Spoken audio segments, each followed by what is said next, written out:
안녕하세요. 책을 통해 행복을 발견하는 행북입니다. 지금 이 순간 무엇을 인식하고 있나요? 당신의 인식이 현재입니다. 네, 오늘도 이 마이클 싱어님의 될 일은 된다를 가지고 왔습니다. 우리가 세상을 살아가면서 굉장히 많은 경험들을 하게 됩니다. 그리고 그 경험들 속에서 늘 이러면 안 되는데, 이런 경험은 겪고 싶지 않아, 이게 정말 될까?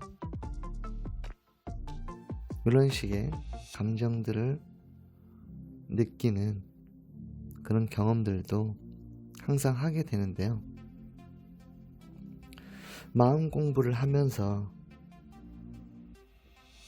또 한번 느끼게 되는 건, 내가 마음 먹은 대로 되는 게 마음 공부가 아니라, 경험하고 싶지 않고 느끼고 싶지 않은 그 감정 자체를 느끼면서도 예전엔 그 감정과 느낌으로 도망치려고 했다면, 이제는 그 감정과 느낌을 기꺼이 수용하고 내 삶에서 어떻게 성장으로 이어갈 수 있는지에 대한 게 마음 공부의 핵심이 아닐까라는 생각이 듭니다. 이 이야기를 들려드린 건, 오늘 읽어드릴 이 내용이 바로 이러한 사항들이 내 삶에 주어졌을 때 마이클 싱어는 이러한 관점으로 바라봤다는 걸 통해서 우리도 어쩌면 실제 일상생활에서 일어나는 일들을 이 마음 공부에 적용해 볼 수 있지 않을까라는 생각에 읽어드립니다. 네, 오늘 인트로가 좀 길었네요. 바로 들어갑니다.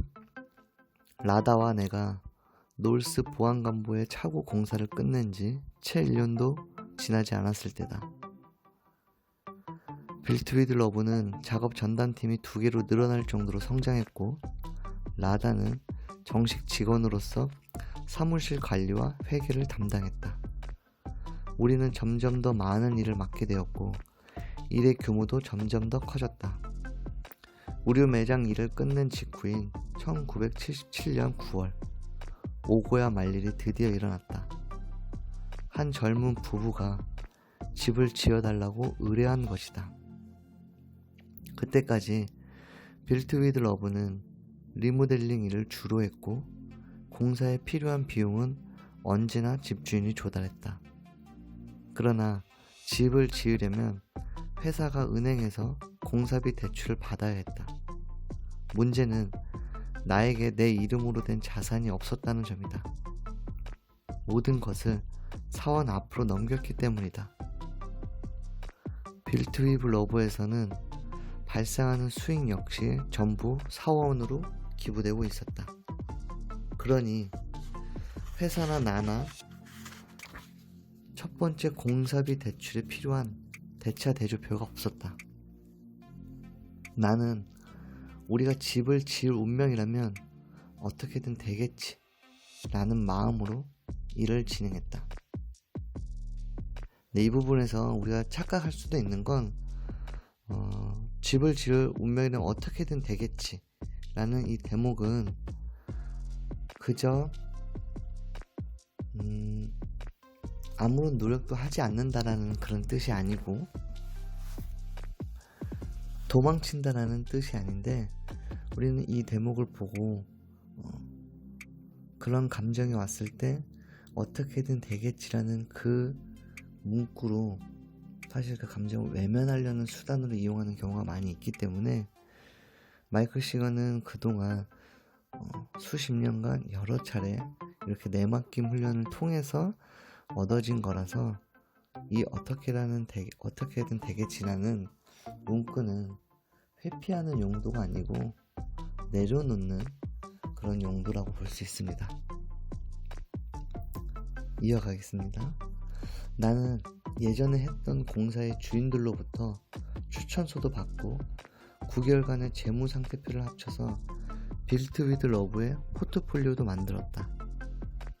회사가 벌어들인 돈은 채 10만 달러도 되지 않았지만 내가 주택 건축에 경험이 있다는 사실을 보여주기 위해 내 땅에 지었던 건물들 역시 목록에 넣었다.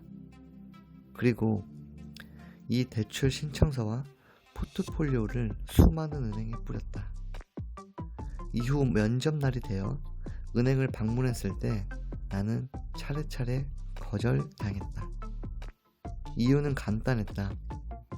빌트 위드 러브는 첫 번째 공사비 대출에 필요한 자격을 갖추지 못했다.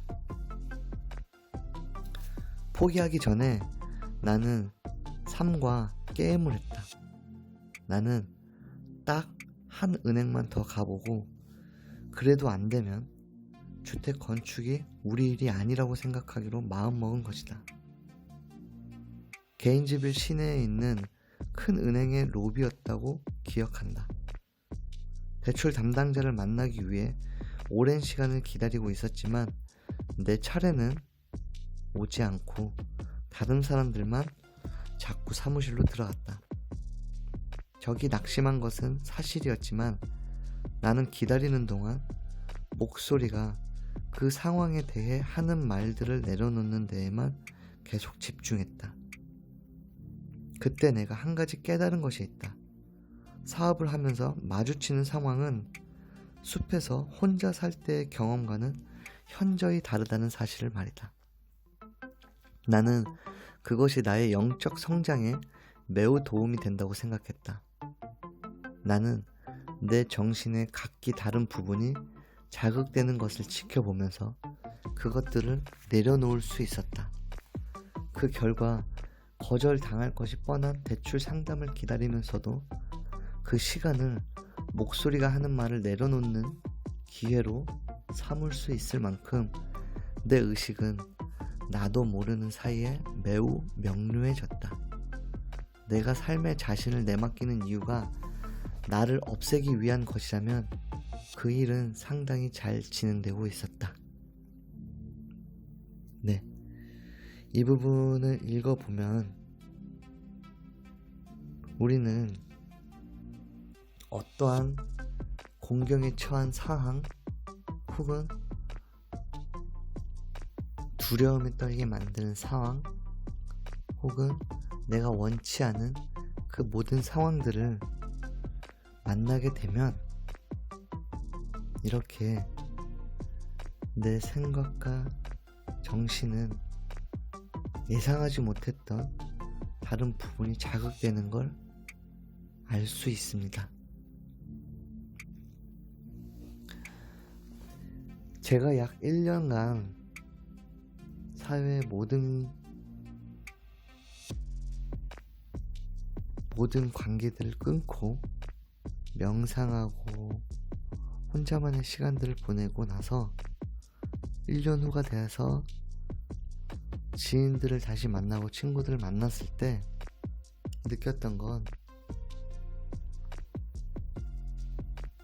내 생각과 감정, 느낌들이 예전에 내가 경험했을 때 올라오는 그 생각과 감정들이 변하지 않고 그대로 올라온다는 것을 알 수 있었습니다. 그러나 단 한 가지 바뀐 게 있다면 예전엔 그렇게 감정과 생각들이 올라올 때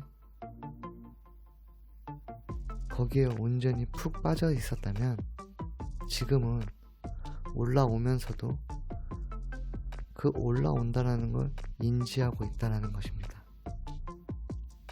한마디로 그것을 지켜볼 수 있는 하나의 대상으로 바라보고 있다라는 것이죠. 어쩌면 마음 공부의 가장 큰 핵심이 지켜본과 알아차림이기 때문에 오늘 마이클 싱어가 이야기하는 삶과의 게임이 바로 이 지켜봄을 뜻하는 거라고 생각합니다. 따라서 우리가 어떠한 일들 경험을 할 때 내 감정과 생각을 분리시켜서 지켜볼 수 있다면, 비록 지켜본 후에 바로 그 감정과 생각에 탈을 쓰게 될지라도 단 찰나의 순간이라도 그 지켜봄이 있다면 거기서부터 우리는 마음의 공부를 시작할 수 있다라는 희망을 느낄 수 있다고 생각합니다. 다소 어려운 이야기이거나 힘들게 느껴질 수도 있겠지만 제가 느꼈던 경험과 일치되는 부분이었기 때문에 공감이 되는 부분이었습니다. 행복을 찾는 순간이 행복을 놓치고 있는 순간이다. 오늘 하루도 행복하세요. 감사합니다.